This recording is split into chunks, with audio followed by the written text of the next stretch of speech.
안녕하세요. 데일TV 에브리입니다.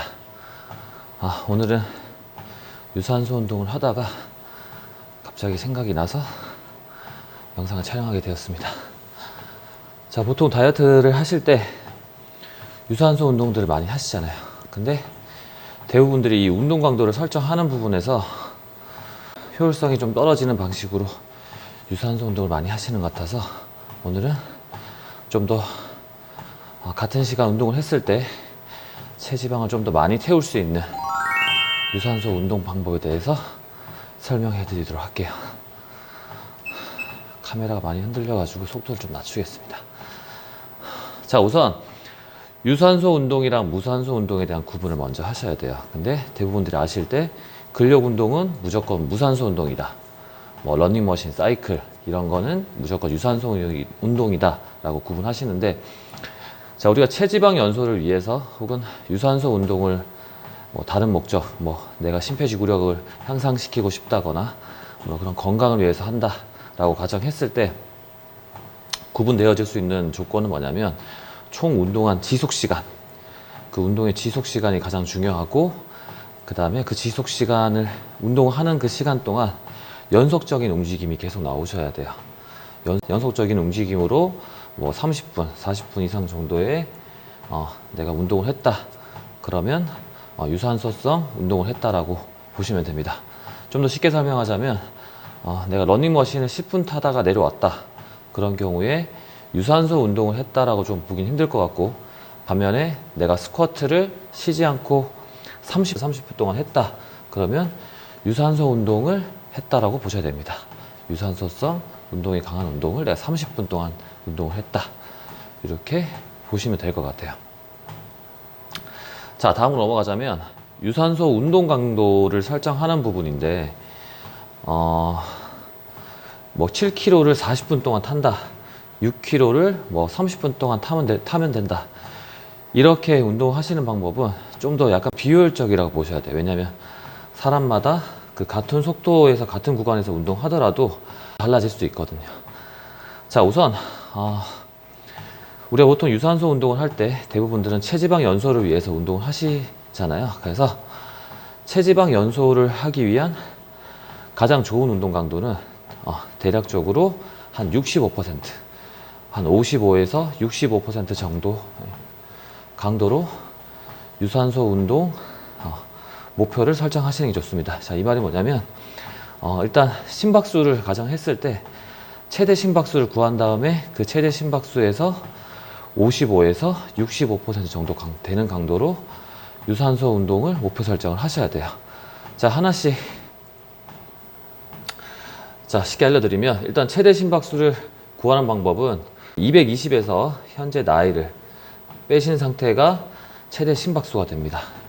자, MHR이라고 하는 최대 심박수를 구하는 공식은 220에서 자기 나이를 뺀 상태, 그리고 여기에다가 자기의 휴식기 심박수라는 게 필요해요. 휴식기 심박수, 혹은 안정기 심박수라고 하는 RHR을 구하는 공식은 내가 특별하게 활동을 하지 않는 상태에서 누워있거나 가만히 앉아있을 때 자신의 심박수를 측정을 해보는 건데, 보통 이렇게 간편한 기기가 있으면 운동 강도를 설정하기 쉽지만, 만약 이런 장비가 없다라고 하시는 분들은 이 턱관절 바로 밑에 있는 경동맥을 짚어서 30초 동안 혹은 1분 동안 내가 몇 번 뛰는지를 보시는 거예요.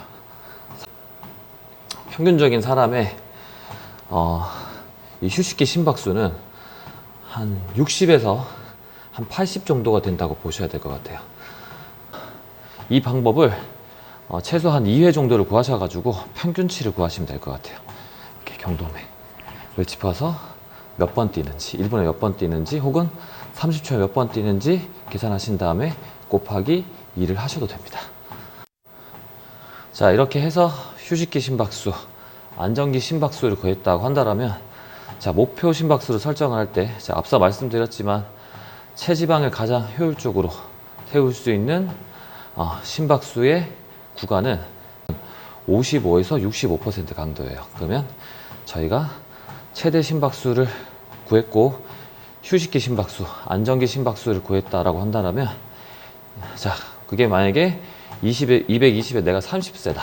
30세 성인이다 그러면 190에서 그 다음에 안정기 심박수를 빼고 휴식기 심박수 그게 60이었다 그러면 60을 빼고 그 다음에 곱하기 운동 강도 55에서 65% 강도가 제일 좋다고 말씀드렸으니까 0.65 혹은 0.55를 곱한 다음에 그 값에서 다시 휴식기 심박수를 더하면 내가 목표 심박수, 타겟 심박수가 나옵니다. THR이 나오기 때문에 그러면 내가 그 목표 심박수가 예를 들어서 144였다 라고 하면 러닝머신 위에 올라가셔가지고 144가 올라갈 때까지 속도를 올려보세요. 혹은 속도하고 경사를 같이 올려가지고 뭐 144가 될 때까지 쭉 운동 강도를 올린 다음에 그 영역에서 운동을 하시면 돼요. 근데 하다가 만약에 조금 하다 보니까 심박수가 조금 올라간다 그러면 속도를 좀 낮추셨다가 다시 올리셔가지고 평균치가 144에 맞게끔 그렇게 운동 강도를 설정을 하시면 됩니다. 자, 이렇게 해서 유산소 운동을 하시는 게 가장 좋은 방법인데 만약에 내가 이런 심박수 측정을 하는 장비가 없다라고 하시면 헬스장에 가보시면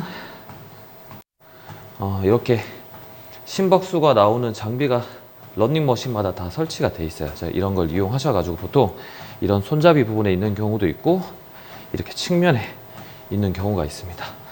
그러면 그걸 이용하셔가지고 내가 심박수가 어디까지 올라가나 측정을 하셔가지고 내 목표 심박수에 맞는 러닝머신 속도를 설정을 하시면 돼요.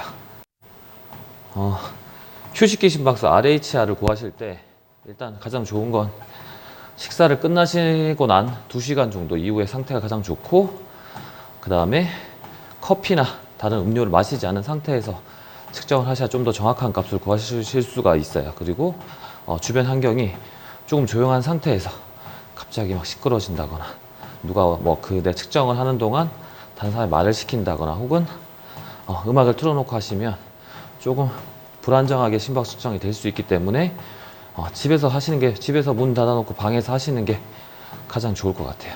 그렇게 해서 휴식기 심박수를 구하고 최대 심박수를 구하고 운동 타겟을 설정을 하신 다음에 나온 그 THR 목표 심박수 값으로 러닝머신을 타시는 게 가장 효율적입니다. 자, 이렇게 유산소 운동 강도 설정을 했어요. 나에게 맞는. 그러면 시간은 얼마 정도를 하는 게 좋냐? 저는 한 30분에서부터 시작을 해서 많게는 60분 평균적으로 한 40분 정도의 유산소 운동을 추천을 해드릴게요. 뭐 1시간 이상 하면 더 좋지 않냐? 2시간, 3시간 하면 그 목표로 운동을 했을 때, 목표 강도로 운동했을 때 좀 더 많은 체지방량을 태울 수 있지 않냐라고 생각하시는 분들이 있을 것 같아서 말씀을 드리는데 이 영역에서 아무리 운동을 하더라도 일정 시간이 지나면 그 시간 이후부터는 다시 또 체지방을 계속 태우기가 힘듭니다. 그래서 이 30분에서 1시간 정도에 대한 운동 강도를, 운동 시간을 말씀드리는 기준이 뭐냐면 보통 헬스장에 왔을 때 내가 이 운동 시간을 만들 수 있는 시간이 조금씩 다 틀리시잖아요. 나는 1시간 반 정도 운동 시간을 빼실 수 있는 분도 있고 혹은 난 1시간밖에 운동할 수 있는 시간이 없어 라고 하시는 분들이 있으실 거기 때문에 근력 운동과 유산소 운동에 대한 배분을 잘 하셔가지고 30분에서 1시간 정도, 저는 추천은 40분 정도. 그거 체지방을 조금밖에 못 태우는 게 아니라고 생각하시는 분들이 있으실 수 있을 것 같아요. 근데 운동은 한 번에 많이 하는 게 아니고 꾸준하게 할 수 있는 운동량을 정하셔가지고 길게 보고 다이어트 하시는 게 좋습니다. 갑자기 살이 빠지는 게 아니니까요. 갑자기 살이 찌지도 않지만 갑자기 살이 확 빠지지도 않습니다. 그래서 내가 처음에 운동 시작할 때의 마음은 나는 일주일에 3번씩 4번씩 PT 받고 나머지 유산소 운동 2번씩 해야지, 혹은 나는 혼자 헬스장에 가서 30분 동안 1시간 동안 근력 운동하고 40분 1시간 유산소 운동 해야지. 사실 처음에 마음은 그렇지만 점점 하다 보면 대부분의 사람들이 대부분의 분들이 의지가 많이 약해지실 거예요.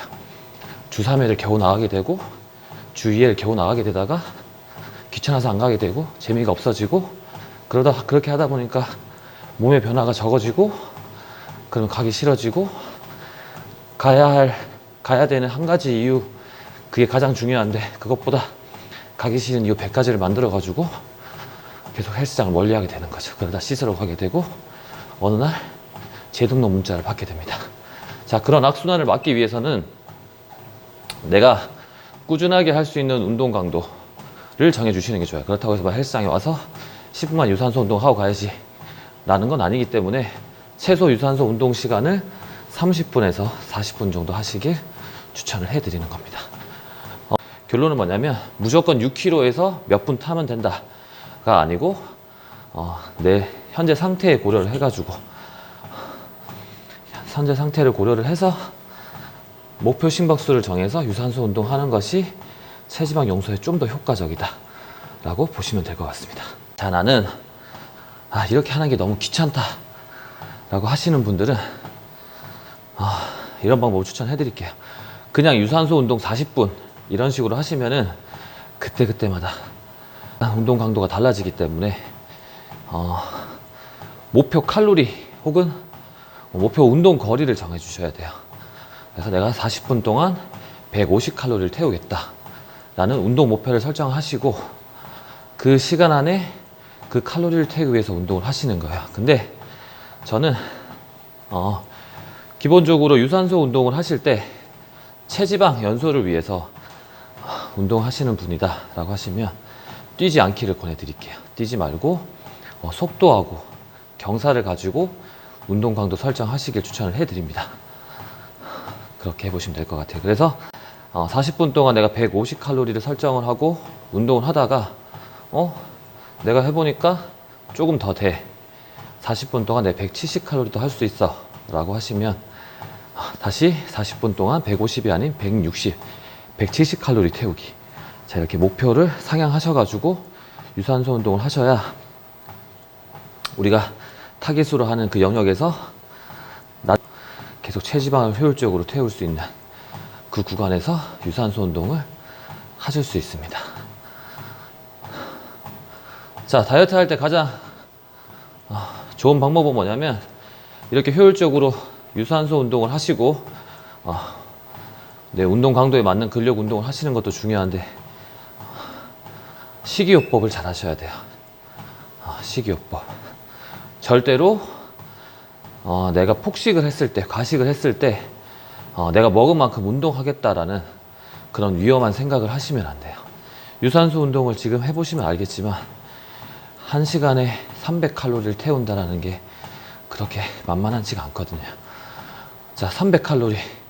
우리가 피자 한 조각 먹으면 대략적으로 한 250칼로리 정도가 되는데 우리가 피자 한 조각 먹고 나서 내가 과식을 했다, 폭식을 했다, 나 망했다 라고 하진 않잖아요. 그죠? 적어도 주 2조각? 많게는 3조각 정도 먹어야 그런 생각을 하실 것 같은데 뭐 많게는 저도 한참 많이 먹어도 피자 라지 사이즈 한 판 더 먹는데 먹은 만큼 운동하겠다라는 생각은 굉장히 위험한 생각입니다. 자, 그리고 제가 조금 이 식단을 못 하시는 분들한테 많이 해드리는 얘기가 있는데 많이 먹고 아무것도 하지 않는 용기 있는 사람보다 먹은 만큼이라도 운동하겠다는 미련한 사람이 조금 더 낫습니다. 자, 유산소 운동, 근력 운동 오늘도 대부분도 화이팅 하시고요. 자, 전 또 다음에 좀 더 좋은 영상으로 찾아뵙겠습니다. 안녕.